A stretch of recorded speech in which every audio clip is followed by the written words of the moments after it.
بسم اللہ الرحمن الرحیم۔ جناب سید اظہر الحسن چند پیر صاحب، صدر پاکستان مسلم لیگ نون ضلع ناروال، جناب کرنل شجاعت صاحب، رانا منان صاحب، بلال اکبر صاحب، گورسی صاحب، رانا شبیر صاحب، آصف جاوید صاحب، ملک طارق عوان صاحب، ملک سعید صاحب اور میرے تمام مسلم لیگ نون کے محترم دوستوں، ساتھیوں، نوجوانوں، سب سے پہلے آپ کو پاکستان کا 76واں یوم آزادی مبارک ہو۔ آج کراچی سے لے کر گلگت تک اور چترال سے لے کے گوادر تک ہر پاکستانی جس کے دل میں اس ملک کی محبت کا جذبہ سرشار ہے، وہ سبز ہلالی پرچم کو اپنی پہچان بنا کر اس پرچم کو ہاتھوں میں تھام کر یوم آزادی کا جشن منا رہا ہے۔ لیکن آج ایک گمراہ ٹولہ ایسا بھی ہے جو پاکستان کے قومی پرچم اتار کے اس کی جگہ اپنی جماعت کے پرچم لہرا رہا ہے۔ ایک گروہ ایسا بھی ہے کہ جو آج پاکستان کے یوم آزادی کے موقع پر پاکستان کے خلاف ہرزہ صحرائی کر رہا ہے۔ کیا یہ لوگ محب وطن کہلانے کے حقدار ہیں کہ جو پاکستان کی آزادی کے دن کو بھی اپنی سیاست کی بھینٹ چڑھانا چاہتے ہیں؟ میں آپ کی توجہ دلانا چاہوں گا کہ قوموں کی تاریخوں میں کچھ دن ایسے ہوتے ہیں کہ جن دنوں کو قومیں اپنی ہر شناخت کو بھلا کر، اپنے ہر اختلاف کو بھلا کر، اپنے ہر جھگڑے کو پس پشت ڈال کے وہ اتحاد یگانگت کا مظاہرہ کرتی ہیں اور اپنے قومی پرچم کو تھام کے وہ دنیا کو پیغام دیتی ہیں کہ ہم اپنی قومی شناخت کے اوپر ایک ہیں، ہم میں کوئی تقسیم نہیں ہے، چاہے وہ امریکہ ہو، یورپ ہو، چین ہو، جاپان ہو، مشرق وسطی ہو، ایشیا ہو، دنیا کے کسی خطے میں چلے جائیں، یوم آزادی کے اوپر پوری قوم ایک ہو جاتی ہے۔ 14 اگست 2014 کو آپ کو یاد ہوگا کہ عمران خان نے ایک حملہ کیا اسلام آباد کے اوپر، اور اس موقع پر اس نے اس یوم آزادی کے دن بھی قوم کے اتحاد کو پارا پارا کرنے کی کوشش کی، قوم کو آپس میں لڑانے کی کوشش کی، اور لاہور سے نکلا، اسلام آباد جا کے ڈیرہ زن ہوا اور وہاں پر پارلیمنٹ پہ حملہ کیا، پی ٹی وی پہ حملہ کیا اور پاکستان کے جشن آزادی کو پھیکا کر دیا۔ آج پھر یوم آزادی کے موقع پر پی ٹی آئی دنیا بھر میں پاکستان کی ریاست کے خلاف مہم چلا رہی ہے،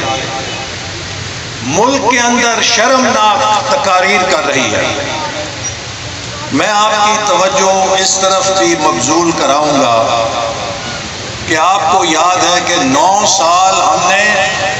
جنرل مشرف کے بدترین مارشل لا کا سامنا کیا۔ جنرل مشرف کی حکومت اور ڈکٹیٹرشپ تھی جس نے ہماری حکومت کا تختہ الٹا، ہماری قیادت کو جیلوں میں ڈالا، ہمارے قائدین کو جلا وطن کیا، ہم سب کے خلاف جھوٹے مقدمے بنائے، ہمیں ایجنسیوں کے ذریعے ہراساں کیا، اغوا کرایا، لیکن 1999 سے لے کر 2007 تک کوئی یوم آزادی ایسا نہیں ہے جس میں ہم نے بڑھ چڑھ کر حصہ نہ لیا۔ جنرل مشرف نے ہمارے ساتھ جو بھی سلوک کیا ہو، اس سلوک نے ہماری پاکستانیت پہ کوئی آنچ نہیں آنے دی، اور ہم نے ہمیشہ کوشش کی کہ ہم یوم آزادی کو حکومت سے بڑھ کر اس میں جشن منائیں اور اس کی تقریبات کا انعقاد کریں۔ اس کے بعد 2018 سے 2022 تک 4 سالوں میں عمران خان کی حکومت نے ہم پہ ظلم کے پہاڑ توڑے، ہم پر جھوٹے مقدمے بنائے، ہمیں بدترین قیدیوں کی طرح جیلوں میں ٹھونسا گیا، سزائے موت کے قیدیوں کی چکیوں میں ڈالا گیا، لیکن کبھی 2018 سے لے کر 22 تک کسی یوم آزادی کے اوپر ہم نے پاکستان کی ریاست کے خلاف زبان نہیں کھولی، چونکہ یہ وطن ہماری سیاست سے بڑا ہے۔ سیاست میں عروج و زوال ہو سکتا ہے، لیکن وطن سے محبت میں کوئی عروج و زوال کی کہانی نہیں، صرف عروج ہی ہو سکتا ہے۔ اور اگر کوئی اپنی وطنیت پر، پاکستانیت پر بھی اپنی سیاست کو ترجیح دیتا ہے تو پھر وہ اس دھرتی سے مخلص نہیں ہے۔ یہ دھرتی ہماری ماں ہے،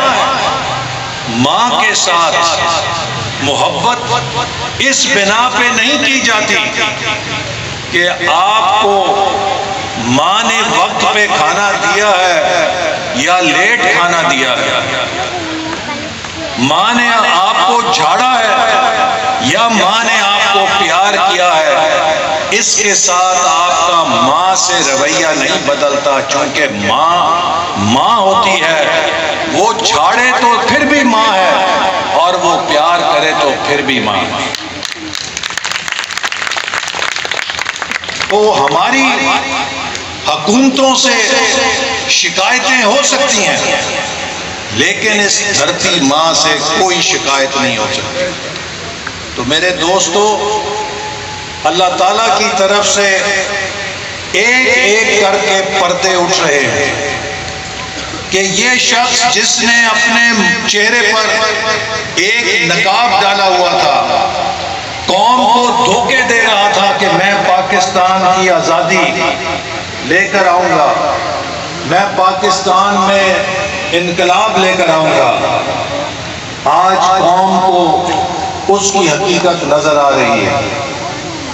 کہ وہ شخص جو دوسروں کو چور اور ڈاکو کہتا تھا، آج اس کی چوریاں جب سامنے آ رہی ہیں تو جو وہ مخالفوں کے خلاف چوریاں اور ان کے قصے بیان کرتا تھا، وہ قصے تو بالکل بچوں کی کتابیں، بچوں کی کہانیوں کی کتاب لگ رہی ہے، چونکہ عمران خان کے کرپشن کے ناول اتنے گھنونے اور بھیانک ہیں کہ ان کی حقیقت میں اگر آپ جائیں تو بندہ حیران ہو جاتا ہے کہ وہ شخص جو دوسروں کو چور ڈاکو کہتا تھا، کس دلیری اور صفاقی کے ساتھ پاکستان پہ ڈاکہ ڈال رہا تھا۔ 60 ارب روپیہ برطانیہ نے پاکستان کو واپس کیا، وہ 60 ارب اگر پاکستان کے خزانے میں آ جاتا تو اس سے درجنوں ہسپتال بن سکتے تھے، درجنوں یونیورسٹیاں بن سکتی تھیں، درجنوں بڑے بڑے ترقیاتی منصوبے لگ سکتے تھے۔ اس نے وہ 60 ارب روپیہ ایک شخص کے جرمانے میں اس کی ادائیگی کے لیے اس کو واپس کر دیا، حکومت کے خزانے میں جمع نہیں کیا، اور اس پیسے کے عوض پلاٹ اور زیورات لے لیے۔ یہ سب کچھ دستاویزی طور پہ پکڑا جا چکا ہے، اور اب وہ قانون کے گتھیوں میں چھپنے کی کوشش کر رہا ہے۔ اسی طرح اس شخص نے ملک کے خفیہ راز باہر نکال کر اور ان کو اپنے مطلب کا، اپنی سیاست کا رنگ پہنا کر اس سے ملک کی خارجہ پالیسی کو تباہ کرنے کی کوشش کی۔ سائفر کا ڈرامہ کھیلا کہ امریکہ میری حکومت کا تختہ الٹنا چاہتا تھا۔ امریکہ والوں نے کہا کہ ہمیں ایسے نالائق حکمرانوں کی حکومت الٹانے سے کیا دلچسپی ہو سکتی ہے، جس کی خود اپنی حماقتیں ایسی تھیں کہ دن رات وہ خود اپنی سیاسی قبر کھود رہا تھا۔ پھر اسی طرح جو تحفے اس نے باہر سے لیے، کچی رسیدوں پر ان کو بازار میں جا کے فروخت کر دیا، اور پھر جن سے کچی رسیدیں لیں انہوں نے بیان دیا کہ یہ رسیدیں ہم نے نہیں جاری کی۔ تو ہر شعبے میں اس نے قوم سے فراڈ کیا، ہر شعبے میں چوری کی، اور آپ سے بہتر کون گواہ ہے کہ میں نے 2018 میں ہر جلسے میں کہا تھا کہ اگر اناڑی موٹر سائیکل پہ بیٹھے گا تو اپنا سر بھی توڑے گا اور موٹر سائیکل بھی توڑے گا۔ عمران خان نے اپنا سر بھی توڑایا ہے اور پاکستان کی معیشت کا بھی انجر پنجر کر کے چلا گیا۔ میرے بھائیوں اور ساتھیوں، چند روز پہلے ہماری حکومت ختم ہونے سے ایک دن پہلے میرے پاس دبئی سے ایک پاکستانی تشریف لائے جو کہ وہاں پر بڑے بڑے فنڈز کو مینیج کرتے ہیں، جو بین الاقوامی سرمایہ کاری کے فنڈز کو مینیج کرتے ہیں۔ انہوں نے کہا کہ میں صرف آپ کو یہ مبارکباد دینے آیا ہوں اتنی دور سے کہ 16 مہینے پہلے جب آپ لوگوں نے حکومت سنبھالی تھی تو دنیا کے ہر بڑے سرمایہ کار کی برادری میں پاکستان کے بارے میں یہ بات ہوتی تھی کہ پاکستان 2 ہفتے نکالے گا یا 4 ہفتے نکالے گا، کتنی دیر میں دیوالیہ ہوگا۔ انہوں نے کہا کہ ہم جہاں بیٹھتے تھے جو دنیا کے بڑے بڑے سرمایہ کار ہیں وہ یہ کہتے تھے کہ یہ 2 ہفتے نہیں تو 4 ہفتے کی مار ہے اور یہ دیوالیہ ہو جائے گا۔ انہوں نے پھر کہا کہ آج 16 مہینے کے بعد انہی حلقوں میں، انہی لوگوں کی برادری میں جو بات ہو رہی ہے وہ یہ نہیں ہو رہی کہ پاکستان کتنے ہفتوں یا مہینوں کی مار ہے۔ انہوں نے کہا کہ آج بین الاقوامی سرمایہ کاروں کی برادری میں بات یہ ہو رہی ہے کہ سی پیک کا جو دوسرا مرحلہ ہے اس میں چین پاکستان میں کتنے ارب ڈالر کی سرمایہ کاری کرے گا، اور SIFC کا جو حکومت نے فوج کے ساتھ مل کر ادارہ بنایا ہے اس کے ذریعے سعودی عرب اور عرب ممالک سے کتنے ارب ڈالر کی پاکستان میں سرمایہ کاری آئے گی۔ انہوں نے کہا کہ وہ ملک کہ جو 16 مہینے پہلے دنیا کی لسٹ میں تھا کہ یہ دیوالیہ ہونے والا ہے، آج وہ دنیا کی نظر میں اربوں ڈالر کی سرمایہ کاری کی منزل بن چکا ہے۔ تو میرے بھائیوں، یہ 16 مہینے کی جد و جہد جسے ہم نے وزیر اعظم شہباز شریف صاحب کی قیادت میں کیا، یہ کوئی معمولی جد و جہد نہیں تھی۔ صبح شام